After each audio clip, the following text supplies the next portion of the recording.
46. The Vision and the Enigma. For a while now, we have been building up towards something. Zarathustra has been troubled by a thought that he would not share, not even with himself. But the thought was affecting his subconscious. It is time to dive into the subconscious and see what it is that has been plaguing it. Once again, and I know I say it a lot about the chapters in this section of the book, it is one of the key chapters in Thus Spake Zarathustra. But this chapter is even more than that. It is one of the most crucial texts in all of Nietzsche's work. 1. The chapter has two parts. We shall cover both in this video. When it got abroad among the sailors that Zarathustra was on board the ship, for a man who came from the Happy Isles had gone on board along with him, there was great curiosity and expectation. But Zarathustra kept silent for 2 days, and was cold and deaf with sadness, so that he neither answered looks nor questions. On the evening of the second day, however, he again opened his ears, though he still kept silent, for there were many curious and dangerous things to be heard on board the ship, which came from afar, and was to go still further. Zarathustra, however, was fond of all those who make distant voyages, and dislike to live without danger. And behold, when listening, his own tongue was at last loosened, and the ice of his heart broke. Then did he begin to speak thus. Zarathustra boards a ship and leaves the Happy Isles. The sailors are excited to have this famous prophet in their midst. But Zarathustra, at first, is still in the gloomy mood he entered at the end of the previous chapter, and remains silent. What snaps him out of it is the conversations he hears on board, the stories told by the sailors who traveled different lands and battled with the dangers of the sea. He feels an affinity to these wanderers, and to them he chooses to tell what's on his mind. To you, the daring venturers and adventurers, and whoever hath embarked with cunning sails upon frightful seas, to you the enigma intoxicated, the twilight enjoyers, whose souls are allured by flutes to every treacherous gulf. For ye dislike to grope at a thread with cowardly hand, and where ye can divine, there do ye hate to calculate. To you only do I tell the enigma that I saw, the vision of the lonesomest one. Zarathustra finds the sailors worthy of hearing his deepest thoughts. First, because they understand danger and adventure, like the path that he chose to walk. But also because they like enigmas, like to explore new lands. He has an enigma to share with them, something that his subconscious has revealed to him in a vision, and he thinks that maybe enigma lovers like them might help him solve it. The solution for this enigma cannot be provided by rational thought, by calculation, but has to be divined by other spiritual powers, and he thinks that they might possess those powers. Let's see if we possess those powers. Can we solve the enigma? Gloomily walked I lately in corpse-coloured twilight, gloomily and sternly with compressed lips. Not only one sun had set for me. A path which ascended daringly among boulders, an evil, lonesome path, which neither herb nor shrub any longer cheered, a mountain path, crunched under the daring of my foot. Mutely marching over the scornful clinking of pebbles, trampling the stone that let it slip, thus did my foot force its way upwards. Zarathustra is having a vision about his life, a life of wandering and climbing spiritual mountains. It used to fill him with mirth, and he felt that he was dancing on tops of mountains, but now he feels lonely, stern and afraid. He reached a point of self-doubt. Does the way of life he chose for himself truly lead to happiness? Wouldn't it have been better to remain on the plains, where other humans dwell? Upwards, in spite of the spirit that drew it downwards, towards the abyss, the spirit of gravity, my devil and arch-enemy. Upwards, although it sat upon me half-dwarf, half-mole, paralyzed, paralyzing, dripping lead in mine ear, and thoughts like drops of lead into my brain. Finally, we get the showdown the book has been building up to, the showdown between Zarathustra and his arch-nemesis, the spirit of gravity. We first heard about it in the chapter Reading and Writing, one of the most elated chapters, where he felt like he slayed the spirit of gravity, and his soul was dancing from mountaintop to mountaintop. It then reappeared in the dance song, when Zarathustra was undergoing a crisis, and came out of it through song and dance, which revealed a new worldview with which to defeat this enemy. But now that self-doubt crept in, the spirit of gravity has the upper hand, and it is pulling him downward. We even get some character development for this villain, including a visual description. It appears in the vision as half dwarf, half mole, two creatures known for digging their way underground. The mole is also a metaphor for undermining and subversion, while the dwarf can symbolize smallness of spirit. It is now digging its way into his thoughts and undermining his self-esteem. O Zarathustra, it whispered scornfully, syllable by syllable, thou stone of wisdom, thou threwest thyself high, but every thrown stone must fall. O Zarathustra, thou stone of wisdom, thou sling-stone, thou star-destroyer, thyself threwest thou so high, but every thrown stone must fall. Condemned of thyself, and to thine own stoning, O Zarathustra, far indeed threwest thou thy stone, but upon thyself will it recoil. Zarathustra is a heroic figure, but the convention of great hero stories is that eventually they fall. The spirit of gravity is telling him that his time has come. He created a new way of life, a new philosophy, and it kept him happy for a long time. But now he has finally reached a problem he can't solve, and it seems to be bringing down his entire philosophy. The spirit of gravity is hinting that it is one of the ideas that Zarathustra himself created that has introduced the complication that threatens to crush him. Then was the dwarf silent, and it lasted long. The silence, however, oppressed me, and to be thus in pairs, one is verily lonesomer than when alone. I ascended, I dreamt, I thought, but everything oppressed me. A sick one did I resemble, whom bad torture wearieth, and a worse dream reawakeneth out of his first sleep. But there is something in me which I call courage. It hath hitherto slain for me every dejection. This courage at last bade me stand still and say, Dwarf, thou or I. At last, we are getting a representation of the drama that has been going on behind the scenes of Zarathustra's recent discourses. We felt that there was something troubling him, but we didn't know what. It turns out that this distressing thought has been plaguing him for a while, even as he seemed to be climbing and achieving more spiritual victories. The spirit of gravity was always there, working its poison on his thoughts. He probably thought a solution will eventually present itself, so he kept the thought in the back of his mind.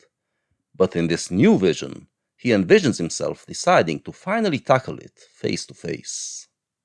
For courage is the best slayer, courage which attacketh, for in every attack there is sound of triumph. Man, however, is the most courageous animal. Thereby hath he overcome every animal. With sound of triumph hath he overcome every pain. Human pain, however, is the sorest pain. If he wants to triumph, he has to be courageous. He has to let the distressing thought present itself, and then find a way to slay it with a new idea. Allowing the thought to present itself will also bring pain and suffering, but courage means being prepared for that as well.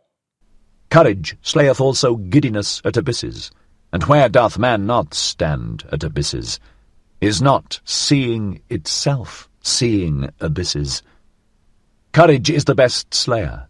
Courage slayeth also fellow-suffering. Fellow-suffering, however, is the deepest abyss. As deeply as man looketh into life, so deeply also doth he look into suffering. Two more things that he will have to overcome if he wants to emerge triumphant. He has to be prepared to look into the abyss that he looks at whenever he looks at himself, and realizes how wretched he is, because he is a contemporary human. And here, he is called upon to look at what is apparently the most abysmal thing about the human existence, so he must amass all of his courage. But there is an even deeper abyss, and that is compassion, fellow suffering, in which he faces the nature and the suffering of his fellow humans. He will have to face and overcome all of this. Courage, however, is the best slayer. Courage which attacketh, it slayeth even death itself. For it saith, Was that life? Well, once more. In such speech, however, there is much sound of triumph. He who hath ears to hear, let him hear. Well, now we are getting somewhere. Zarathustra tells us that he is about to slay death. In other words, about to overcome the problem that has plagued the human mind forever, the problem of the inevitability of death. The traditional solution was to believe in an afterlife, but Zarathustra rejected this solution and claimed that earthly life is all there is. This means that once you die, there is nothing but nothingness, and this is an unbearable thought to many people. All Zarathustra could offer us on that front was the ideal of dying at the right time, which he did in voluntary death. Has he actually found a solution that would make our earthly existence immortal? It appears that he did, and he even tells us what his answer is going to be. His answer is, was that life? Well, once more. But that doesn't tell us much.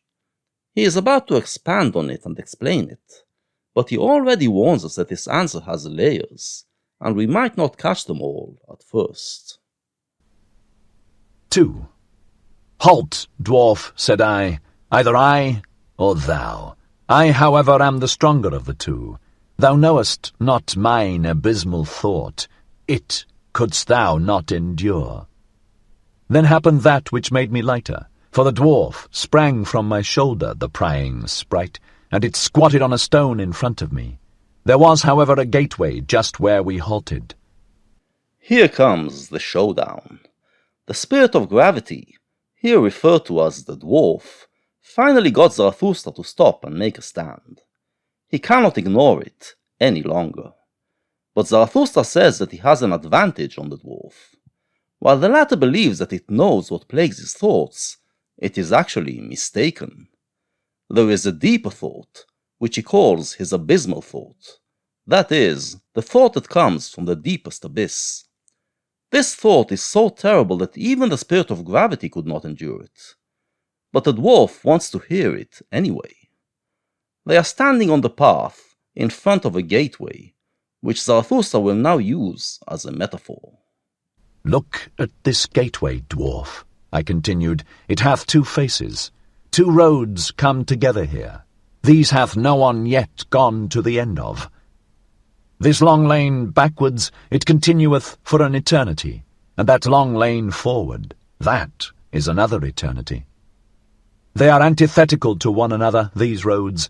They directly abut on one another, and it is here at this gateway that they come together.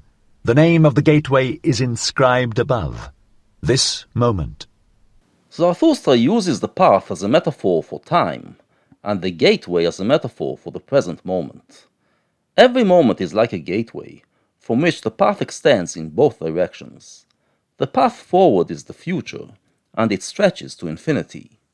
The path backwards is the past, and it, too, stretches to infinity. Or so we believe, anyway. If you have other notions that come from modern physics, remember that this was written before these notions were presented. We also believe that time always moves forward in a straight line from past to future, which means that these two paths can never meet except at this gateway. But should one follow them further, and even further and further on, thinkest thou, dwarf, that these roads would be eternally antithetical? Everything straight lieth, murmured the dwarf contemptuously. All truth is crooked. Time itself is a circle. Thou spirit of gravity, said I wrathfully, do not take it too lightly, or I shall let thee squat where thou squattest, halt-foot, and I carried thee high. Zarathustra raises a bold possibility. Maybe the two paths do meet. Maybe time isn't linear, but circular. The dwarf, in response, sarcastically mocks what he seems to be suggesting, generating a harsh rebuke from Zarathustra, who demands of him to open his mind. He took him to this height, and he achieved this height through thought experiments. Now he wants to try an even crazier thought experiment. This exchange already reveals something. All of this began when Zarathustra listened to the soothsayer, saying that everything returns. The soothsayer prophesies that when humanity will realize this, it will make it lose all meaning of life. Life, humans believe, must have a higher purpose in order to have meaning. After the death of God, we can no longer believe that this purpose is getting to heaven, so the modern age replaced this idea with the idea of heaven on earth. The modern idea is that we are constantly advancing towards that utopia, that we are on the road of progress towards full enlightenment. But if we realize that there is no direction to history, and everything returns to the way it was, what purpose does life then has? Zarathustra realizes that there is truth in what the soothsayer was saying, and that this is indeed a problem, which threatens even his idea of the Superman. This is what was plaguing his thoughts, and his solution, as we shall see, is to take the soothsayer's words to their extreme conclusion. Observe, continued I, this moment. From the gateway this moment there runneth a long eternal lane backwards. Behind us lieth an eternity. Must not whatever can run its course of all things have already run along that lane? Must not whatever can happen of all things have already happened, resulted, and gone by? Zarathustra presents an idea that already existed in philosophy. The idea is that since the amount of matter in the universe is finite, there is a finite number of combinations in which it can be constructed. And since time is infinite, it means that every combination must be repeated endless times. Think of it this way. Currently, you are made of billions of atoms. Within eternity, these atoms must come together again in the exact same way, which means that you will exist again just like you are now.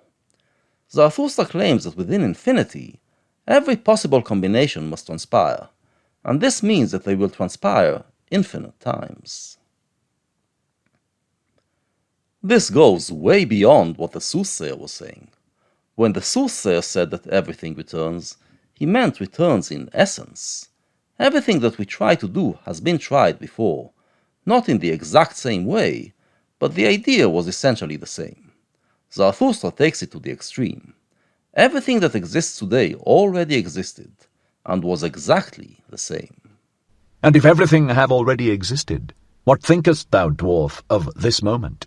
Must not this gateway also have already existed? And are not all things closely bound together in such wise that this moment draweth all coming things after it, consequently itself also?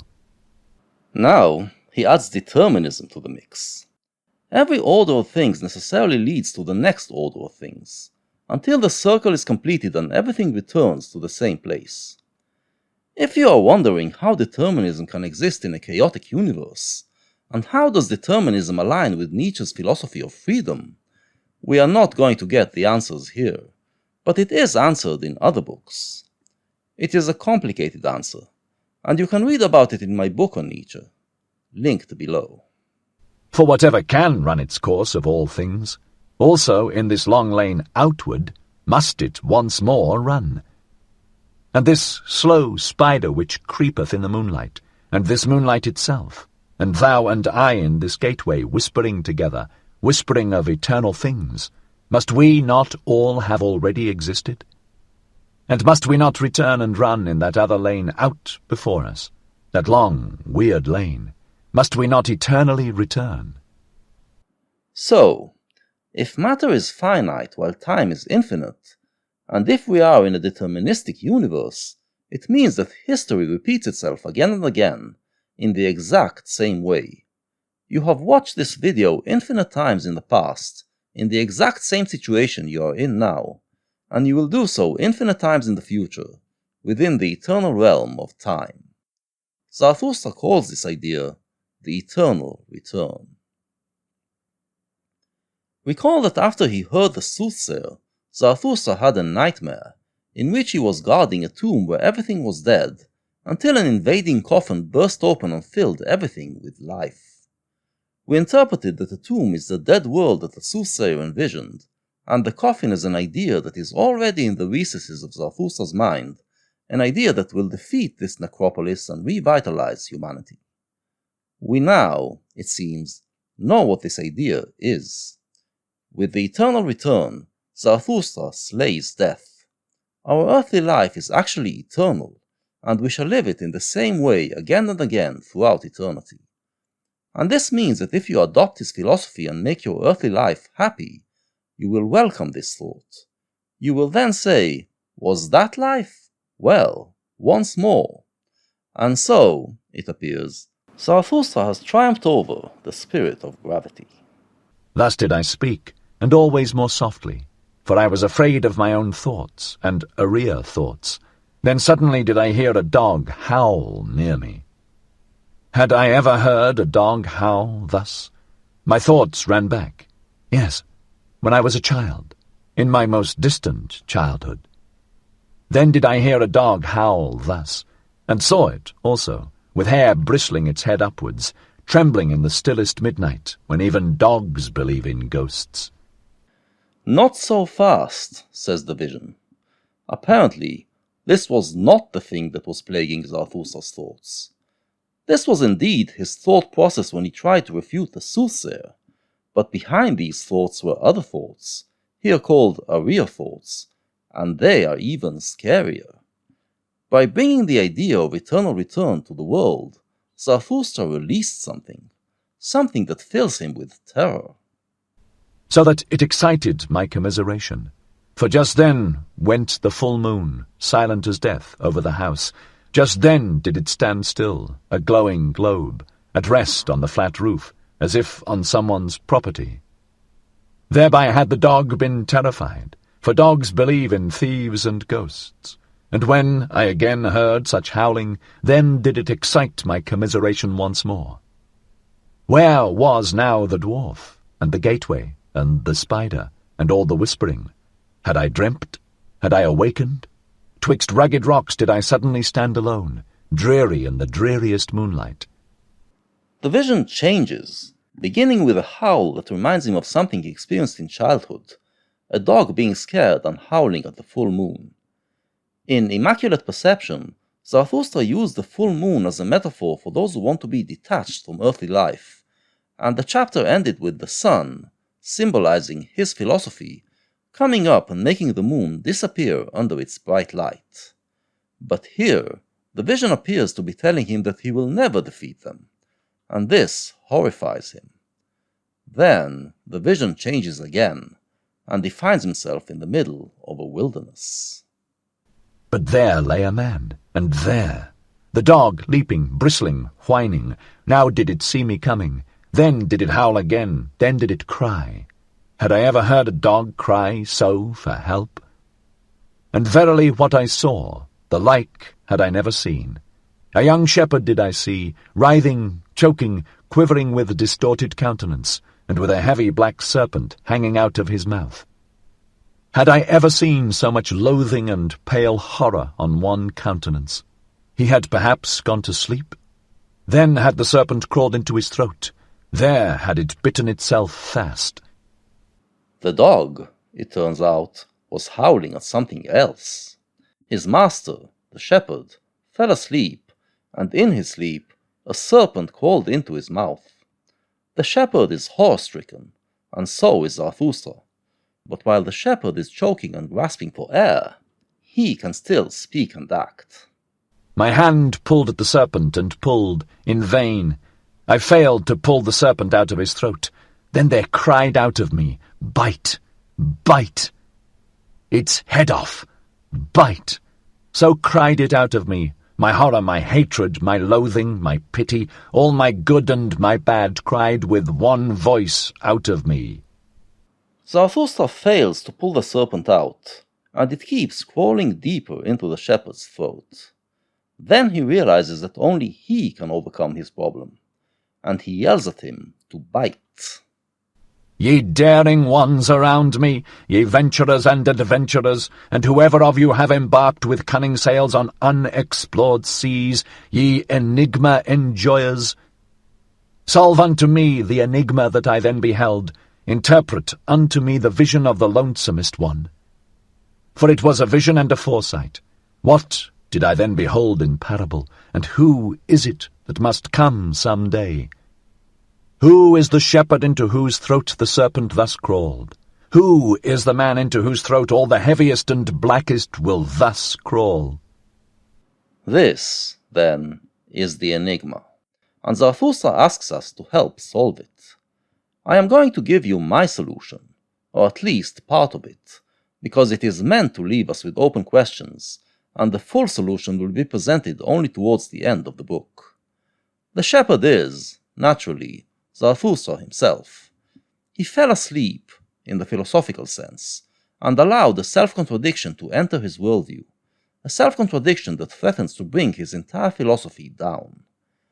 This is what the serpent represents, a contradiction between the idea of eternal return and another idea essential to his philosophy. He cannot solve this contradiction, cannot pull it out of his mouth. He kept on going his way, but the serpent kept crawling in, choking him, taking the life out of him, extinguishing his happiness. The only way to overcome the serpent will be to bite its head off. That is, achieve a self-surpassing that will synthesize the two contradictory ideas, in a new worldview in which they can coexist. The shepherd, however, bit, as my cry had admonished him. He bit with a strong bite. Far away did he spit the head of the serpent, and sprang up. No longer shepherd, no longer man, a transfigured being, a light-surrounded being that laughed. Never on earth laughed a man as he laughed. Oh, my brethren, I heard a laughter which was no human laughter, and now gnaweth a thirst at me, a longing that is never allayed. My longing for that laughter gnaweth at me. Oh, how can I still endure to live, and how could I endure to die at present? Thus spake Zarathustra. In the beginning of the third part, Zarathustra told us that he is about to face his greatest challenge. Here, his vision tells him what will happen if and when he overcomes this challenge. He will be transformed and achieve what he has been talking of since the beginning of the book. He will surpass man, become a different type of being, a being filled with light and joy. The vision makes him realize that there is a greater joy out there, joy so great that it makes his current existence seem trivial in comparison, and instills him with the need to find it. These are the stakes, and this is what the book is promising to deliver at the beginning of its final part. But one question remains open. What is the self-contradiction that is bringing such misery to Zarathustra? And, once we solve that enigma, how are we going to overcome this conundrum and achieve the greatest joy?